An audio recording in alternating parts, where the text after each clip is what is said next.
Hi everyone, my name is India Allen and I want to talk to you about fear, but not just any fear. I want to talk about a very personal, very real fear that quietly affects more people than we realize. It's called atelophobia, the fear of imperfection. More deeply, it's the fear that no matter how hard you try, you'll never be enough. This fear doesn't always scream, sometimes it whispers. It hides behind our biggest goals. It shows up in the silence after we second guess ourselves. And for many, it shows up as a voice that says, don't try, you'll mess it up. Or, why would they pick you? Or, you'll never be good enough, so why even bother? Does that sound familiar? So, what am I? What is my community afraid of? So, what am I afraid of? What is my community afraid of? We're afraid of not measuring up.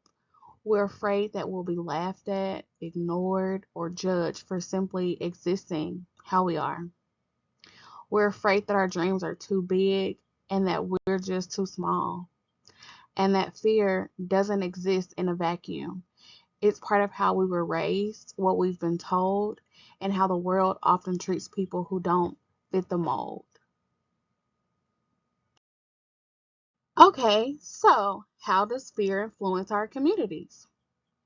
Fear is powerful. It influences our decisions both individually and collectively.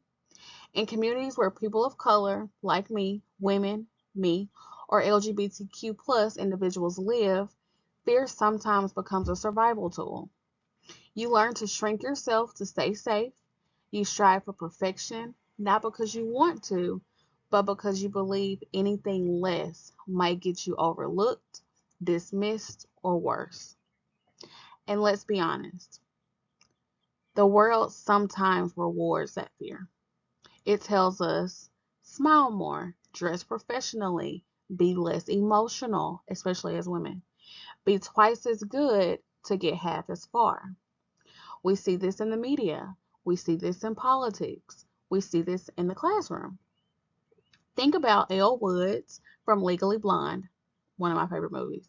She was intelligent, talented, and hardworking, but constantly underestimated because of how she looked. Think about Meghan Markle, judged and ridiculed not just for being part of the royal family, but for being a biracial woman who dared to speak out about how that treatment affected her.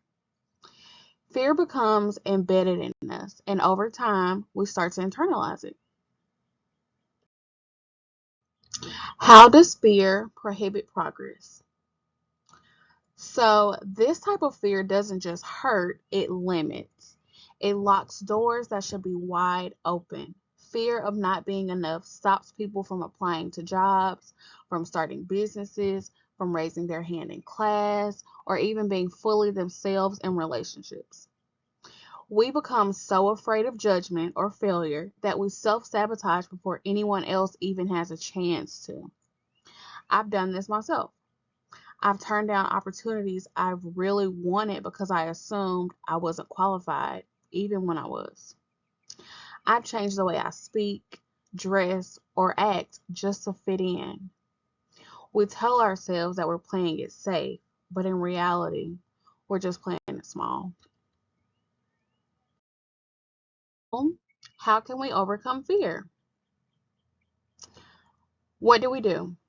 How do we move forward when fear is this loud and this deep? First, we put a name to it. Atelophobia. It is what it is. When we put a name to something, it loses a little bit of its power. It becomes something we can talk about, something we can challenge. Second, we create safe spaces. Spaces where people can express vulnerability without ridicule, where they can make mistakes and still be seen as valuable. This includes classrooms, workplaces, churches, and friend groups. Third, we lift each other as we climb. Mentorship is everything. When someone sees something in you that you don't see yet in yourself, It can change your life, especially for young women who like me and marginalized individuals. That encouragement can be the thing that breaks the fear cycle. And lastly, we embrace imperfection because none of us are perfect. Kindness is not weakness, and vulnerability is not failure. So, atelophobia, this theme is not new. It has shown up in literature and media time and time again. In The Awakening by Kate Chopin, Edna Pontellier fears being boxed into society's expectations of what a wife and mother should be. I feel that as a mom of three girls and a wife. I get that. She craves freedom, authenticity. She wants to define herself, not be defined. Just like Ayo in Legally Blonde had to prove she was more than just a pretty face. Just like Megan had to assert her humanity against a system determined to reduce her identity. These stories reflect how fear, especially the fear of not being enough, can lead to transformation when we choose the truth over what's comfortable. They remind us that breaking free from expectation can be painful, but it can also be the beginning of true and real growth.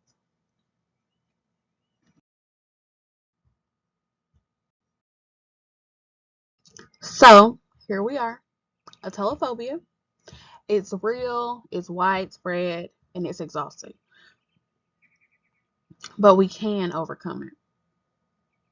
We start by rejecting the lie that we have to be perfect or worthy.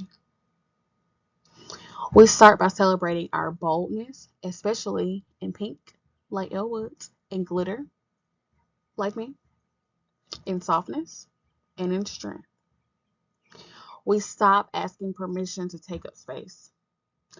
Because here's what I've learned: the fear will always be there, but we don't have to listen to it.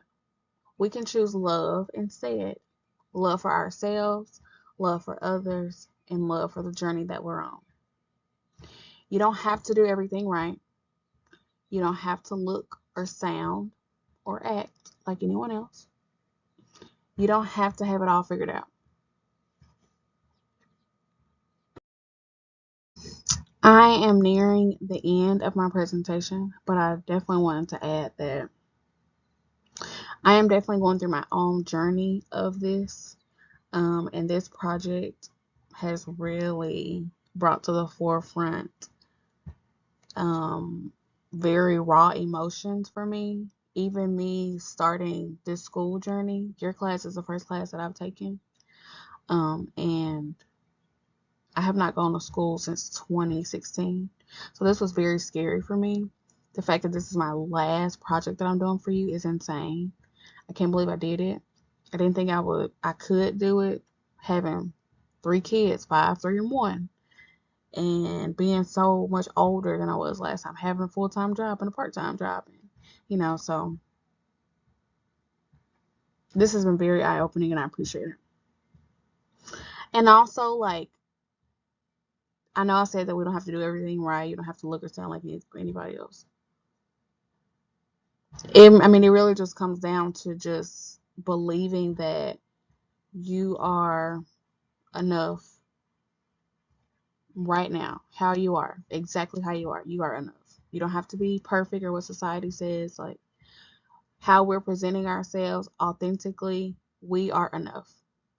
You have to believe that you're enough right now, in this moment, because you are. Thank you.